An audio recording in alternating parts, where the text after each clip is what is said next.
तब चुनाव आयोग जब सोच रहा है तो जरूर इस विषय पे कुछ सोच रहा है। जैसे एसआईआर करके सारे जो गंदगी है वोटर लिस्ट से निकाल रहा है। चुनाव साफ सुथरा करने के लिए भी चुनाव आयोग ने कुछ सोचा, तो इसीलिए चुनाव आयोग इस विषय में कोई ना कोई दृष्टिकोण अपनाएंगे। तो 2-1 दिन टाइम के लिए उतना हर्जा तो नहीं होगा, कारण हम लोग चाहते हैं जो आदमी का अधिकार है वोट देने का, उनको किसी भी हालत से वंचित नहीं करना चाहिए। इलेक्शन कमीशन जितना सारे अवैध वोटर है सबको निकालने का काम कर रहा है, लेकिन वैध वोटर का बारे में इलेक्शन कमीशन का भी मत वही है जो वैध वोटर का कोई हैरानी नहीं होना चाहिए, वैध वोटर का नाम निकालना नहीं चाहिए लिस्ट से।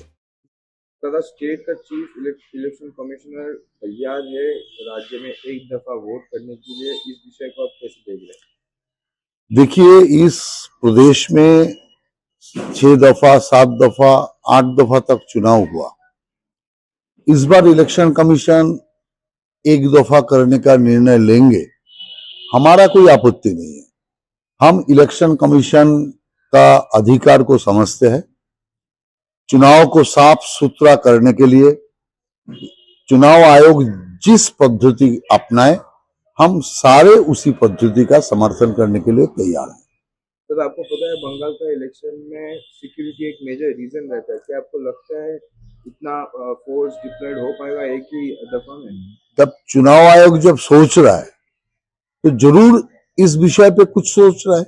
जैसे एसआईआर करके सारे जो गंदगी है वोटर लिस्ट से निकाल रहा है। चुनाव साफ सुथरा करने के लिए भी चुनाव आयोग ने कुछ सोचा, तो इसीलिए चुनाव आयोग इस विषय में कोई ना कोई दृष्टिकोण अपनाएंगे और कोई ना कोई पदक्षेप जरूर लेंगे। इसीलिए हमारा कहने का बात यही है, एक दफा चुनाव हो और पूरा सिक्योरिटी इंतजाम से हो, अरेंजमेंट से हो, और चुनाव साफ सुथरा करने के लिए चुनाव आयोग का साथ हम लोग साथ देने के लिए तैयार हैं। आज सुनानी का लास्ट डे है, लेकिन 4 जगह से अभी सुनानी नहीं कंप्लीट हुआ, इसलिए सीओ स्टेट इलेक्शन कमीशन को आवेदन किया है थोड़ा टाइम देने के लिए, एंड दे रहे हैं वो लोग। इस विषय को आप कैसे देखिए? नहीं, जरूरत होगा तो 2-1 दिन टाइम के लिए उतना हर्जा तो नहीं होगा, कारण हम लोग चाहते हैं जो आदमी का अधिकार है वोट देने का, उनको किसी भी हालत से वंचित नहीं करना चाहिए। और इलेक्शन कमीशन जितना सारे अवैध वोटर है सबको निकालने का काम कर रहा है, लेकिन वैध वोटर का बारे में इलेक्शन कमीशन का भी मत वही है जो वैध वोटर का कोई हैरानी नहीं होना चाहिए, वैध वोटर का नाम निकालना नहीं चाहिए लिस्ट से। इसीलिए चुनाव आयोग जरूरत समझे तो 1-8 दिन और भी बढ़ाएंगे। तो बंगाल में चुनाव अभी तक शुरू नहीं हुआ, लेकिन बीरभूम में 2 जन बोमा बांधते हुए उनका आहत हुआ। इस चीज को देखिए, तृणमूल का पास जीतने का साधन सिर्फ हिंसा है और उन्होंने बम बनाएंगे, बम फेंकेंगे, ऐसा काम तो तृणमूल कांग्रेस करते ही आया। ये एक ऐसा पार्टी है जो संतरासवादी का माफिक काम करते हैं।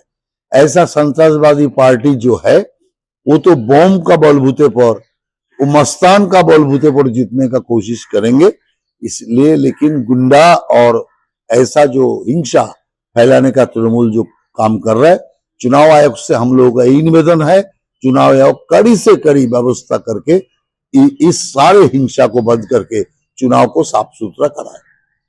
আমাদের ভিডিও ভালো লাগলে লাইক এবং শেয়ার করুন, কমেন্ট সেকশনে গিয়ে জানান আপনাদের মতামত।